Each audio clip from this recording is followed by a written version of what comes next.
Números, capítulo 4, versículo 1 ao capítulo 5, versículo 31. Então o Senhor disse a Moisés e Arão: realizem um censo dos membros dos clãs e das famílias da divisão coatita da tribo de Levi. Façam uma lista de todos os homens de 30 a 50 anos qualificados para servir na tenda do encontro. Os deveres dos coatitas na tenda do encontro serão relacionados aos objetos mais sagrados. Quando o acampamento se deslocar de um lugar para outro, Arão e seus filhos entrarão primeiro na tenda do encontro para remover a cortina interna e usá-la para cobrir a arca da aliança. Depois, cobrirão a cortina interna com couro fino e, por cima do couro, estenderão uma peça única de pano azul. Por fim, colocarão no devido lugar as varas usadas para transportar a arca. Em seguida, estenderão um pano azul sobre a mesa onde ficam expostos os pães da presença. E sobre o pano azul colocarão as tigelas, as colheres, as jarras e as vasilhas para as ofertas derramadas e o pão da presença. Sobre tudo isso estenderão um pano vermelho e por cima dele uma cobertura de couro fino. Por fim, colocarão no devido lugar as varas usadas para transportar a arca. Depois, cobrirão com um pano azul o candelabro, as suas lâmpadas, os cortadores de pavio, os apagadores e as vasilhas especiais para o óleo. Cobrirão o candelabro e seus acessórios com couro fino e os colocarão sobre o suporte usados para transportá-los. Em seguida, estenderão um pano azul sobre o altar de ouro e cobrirão o pano com couro fino. Por fim, colocarão no devido lugar as vasilhas usadas para transportar o altar. Os demais utensílios usados no serviço do santuário serão embrulhados em pano azul, cobertos com couro fino e colocados sobre o suporte usado para transportá-los. Removerão as cinzas do altar de sacrifícios e o cobrirão com um pano roxo. Colocarão todos os utensílios do altar, os bradeiros, os garfos para a carne, as pás, as bacias e todos os recipientes sobre o pano e os cobrirão com couro fino. Por fim, colocarão no devido lugar as varas usadas para transportar o altar. O acampamento estará pronto para se deslocar quando Arão e seus filhos tiverem terminado de cobrir o santuário e todos os objetos sagrados. Os coatitas virão e transportarão tudo até o lugar de destino. Contudo, não tocarão nos objetos sagrados, pois se o fizerem, morrerão. Estes são os utensílios da tenda do encontro que os coatitas transportarão. Eleazar, filho do sacerdote Arão, será responsável pelo óleo usado no candelabro, pelo incenso perfumado, pelas ofertas diárias de cereal e pelo óleo da unção. De fato, será responsável por todo o tabernáculo e tudo o que nele há, incluindo o santuário e seus objetos. Então o Senhor disse a Moisés e Arão: não permita que os clãs coatitas sejam eliminados do meio dos levitas, para que eles vivam e não morram quando se aproximarem dos objetos mais sagrados. Vocês devem fazer o seguinte: Arão e seus filhos sempre entrarão com os coatitas e dirão a cada um o que deve fazer ou carregar. Os coatitas jamais entrarão para ver os objetos sagrados, nem mesmo por um momento, pois se o fizerem, morrerão. O Senhor disse a Moisés: realize um censo dos membros dos clãs e das famílias da divisão gersonita da tribo de Levi. Faça uma lista de todos os homens de 30 a 50 anos qualificados para servir na tenda do encontro. Os clãs gersonitas serão responsáveis pelo serviço geral e pelo transporte de cargas. Levarão as cortinas do tabernáculo, a tenda do encontro com suas coberturas, a cobertura externa de couro fino e a cortina da entrada da tenda do encontro. Levarão também as cortinas divisórias do pátio ao redor do tabernáculo e do altar, a cortina da entrada do pátio, as cordas e todos os objetos relacionados ao seu uso. Os gersonitas são responsáveis por todos esses itens. Arão e seus filhos orientarão os gersonitas a respeito de suas funções, seja o transporte dos objetos ou a execução de outras tarefas. Encarregarão os gersonitas daquilo que devem transportar. Essas são as funções dos clãs gersonitas na tenda do encontro. Prestarão contas de suas responsabilidades diretamente a Itamar, filho do sacerdote Arão. Registre agora o nome dos filhos dos clãs e das famílias da divisão Merarita da tribo de Levi. Faça uma lista de todos os homens de 30 a 50 anos qualificados para servir na tenda do encontro. Sua única função na tenda do encontro será transportar cargas. Levarão as armações do tabernáculo, os travessões, as colunas e as bases, as colunas das divisórias dos pátios, com suas bases, estacas e cordas, e todos os utensílios e objetos relacionados ao seu uso. Encarregue cada um, por nome, daquilo que deve transportar. Essa é a função dos clãs meraritas na tenda do encontro. Prestarão contas de sua responsabilidade diretamente a Itamar, filho do sacerdote Arão.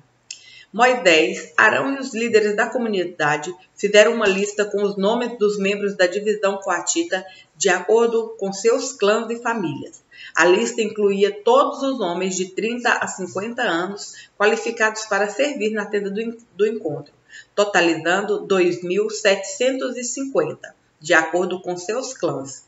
Esse foi, portanto, o total dos membros dos clãs coatitas qualificados para servir na tenda do encontro. Moisés e Arão os registraram conforme o Senhor havia ordenado por meio de Moisés. Fizeram uma lista da divisão gersonita de acordo com seus clãs e famílias. A lista incluía todos os homens de 30 a 50 anos qualificados para servir na tenda do encontro, totalizando 2.630 de acordo com seus clãs e famílias. Esse foi, portanto, o total dos membros dos clãs gersonitas qualificados para servir na tenda do encontro. Moisés e Arão os registraram conforme o Senhor havia ordenado. Fizeram uma lista da divisão merarita de acordo com seus clãs e famílias. A lista incluía todos os homens de 30 a 50 anos qualificados para servir na tenda do encontro, totalizando 3.200. Esse foi, portanto, o total dos membros dos clãs meraritas. Moisés e Arão os registraram conforme o Senhor havia ordenado por meio de Moisés. Assim, Moisés, Arão e os líderes de Israel fizeram uma lista de todos os levitas de acordo com seus clãs e famílias. O total de homens de 30 a 50 anos qualificados para servir na tenda do encontro e para transportá-la foi de 8.580. Quando registraram os nomes, conforme o Senhor havia ordenado, encarregaram cada homem de sua tarefa e lhe disseram o que devia transportar. Desse modo, o registro foi completado conforme o Senhor havia ordenado a Moisés. O Senhor disse a Moisés: ordene aos israelitas que removam do acampamento todo aquele que sofrer de lepra ou fluxos corporais, ou que tiver se tornado cerimonialmente impuro ao tocar num cadáver. Isso se aplica tanto a homens como a mulheres, para que não contaminem seu próprio acampamento, onde eu habito no meio deles. Os israelitas fizeram conforme o Senhor havia ordenado a Moisés e removeram essas pessoas do acampamento. Então o Senhor disse a Moisés: dê as seguintes instruções ao povo de Israel. Se alguém do povo, homem ou mulher, ofender ao Senhor prejudicando outra pessoa, será culpado. Confessará seu pecado e pagará a indenização completa pelo dano causado, com um acréscimo de 1/5 do valor, e entregará o total à pessoa prejudicada. Mas, se a pessoa prejudicada não tiver parentes próximos para receber a indenização, o valor pertencerá ao Senhor e será entregue ao sacerdote. O culpado também levará um carneiro como sacrifício para fazer expiação por ele. Todas as ofertas sagradas que os israelitas levarem ao sacerdote serão dele. O sacerdote ficará com todas as dádivas sagradas que receber. O Senhor também disse a Moisés: dê as seguintes instruções ao povo de Israel. Se a esposa de alguém se desviar, for infiel ao marido e tiver relações sexuais com outro homem, sem que o marido ou qualquer outra pessoa fique sabendo, ainda que não haja testemunhas e a esposa não tenha sido pega em flagrante, ela ficará contaminada. Se o marido tiver ciúmes, suspeitar da esposa e precisar saber se ela se contaminou ou não, levará a esposa ao sacerdote. Apresentará em favor dela uma oferta de 2 litros de farinha de cevada. Não a misturará com azeite nem incenso, pois é uma oferta pelo ciúme, isto é, uma oferta de testemunho da suspeita para provar se a mulher é culpada ou não. O sacerdote a apresentará para ser julgada diante do Senhor. Numa vasilha de barro, colocará um pouco de água sagrada e a misturará com pó do chão do tabernáculo. Uma vez que o sacerdote tiver apresentado a mulher diante do Senhor, soltará o cabelo dela e colocará em suas mãos a oferta pelo ciúme como testemunha da suspeita. O sacerdote se colocará diante dela, segurando a vasilha de água amarga que traz maldição sobre os culpados. Em seguida, o sacerdote fará a mulher jurar e lhe dirá: se nenhum outro homem teve relações sexuais com você, e se você não se desviou nem se contaminou enquanto estava debaixo da autoridade de seu marido, que você permaneça imune aos efeitos desta água amarga que traz a maldição. Mas, se você se desviou sendo infiel a seu marido e contaminou a si mesma tendo relações sexuais com outro homem, nesse momento o sacerdote fará a mulher jurar: que o povo saiba que a maldição do Senhor está sobre você quando ele a tornar estéril, fizer seu útero encolher e seu abdômen inchar. Que esta água que traz a maldição entre no seu corpo e faça seu abdômen inchar e seu útero encolher. E a mulher responderá: Amém. Que assim seja. O sacerdote escreverá essas maldições num pedaço de couro, as raspará de modo que caiam na água amarga, e fará a mulher beber a água amarga que traz a maldição.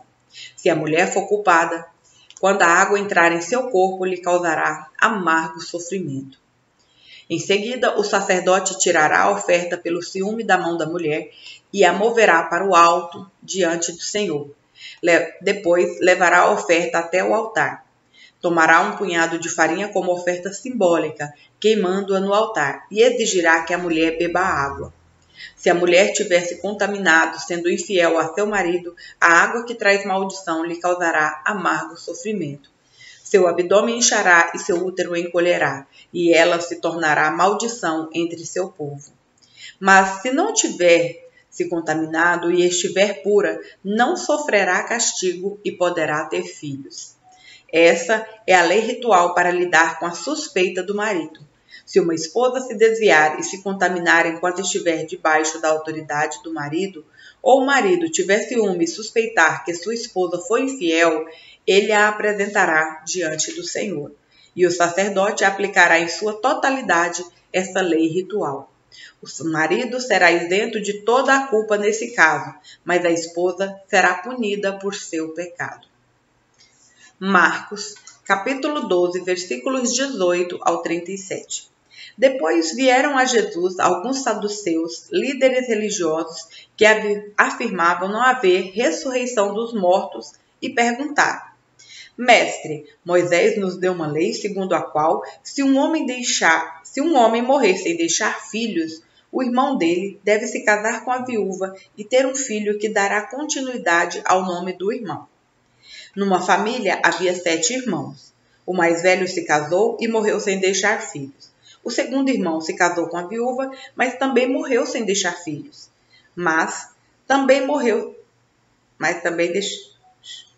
O segundo irmão se casou com a viúva, mas também morreu sem deixar filhos. Então o terceiro irmão se casou com ela. O mesmo aconteceu até o 7º irmão, e nenhum deixou filhos. Por fim, a mulher também morreu. Diga-nos, de quem ela será esposa na ressurreição? Afinal, os 7 se casaram com ela. Jesus respondeu: o erro de vocês está em não conhecerem as Escrituras nem o poder de Deus. Pois, quando os mortos ressuscitarem, não se casarão, nem se darão em casamento. Nesse sentido, serão como os anjos do céu. Agora, quanto a haver ressurreição dos mortos, vocês não leram a esse respeito nos escritos de Moisés, no relato sobre o arbusto em chamas? Deus disse a Moisés: eu sou o Deus de Abrão, o Deus de Isaque e o Deus de Jacó. Portanto, ele é o Deus dos vivos e não dos mortos. Vocês estão completamente enganados. Um dos mestres da lei estava ali ouvindo a discussão.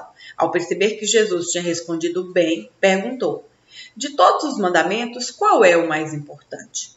Jesus respondeu: o mandamento mais importante é este: ouça, ó Israel, o Senhor nosso Deus é o único Senhor.